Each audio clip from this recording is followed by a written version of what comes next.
রাফিয়া আর মুস্কান, দুই বোন। নতুন একটা বাড়িতে তারা সবে উঠে এসেছে।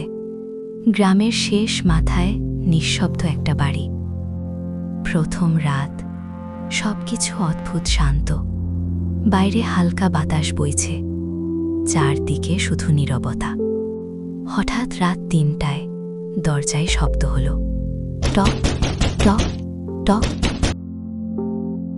মুস্কান ঘুম ভেঙে ফিসফিস করে বলল, আপু, কেউ দরজায় নক করছে। রাফিয়া অবাক হয়ে দরজার দিকে তাকালো।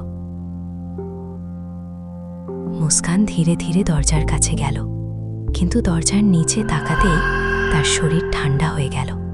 দরজার নিচে কোনো ছায়া নেই, তবুও নক করার শব্দ থামছে না। হঠাৎ মুস্কান চিকঝের করে উঠল, আপু, দরজা খুলবা না? ঘরের বাতাস হঠাৎ ভারী হয়ে গেল।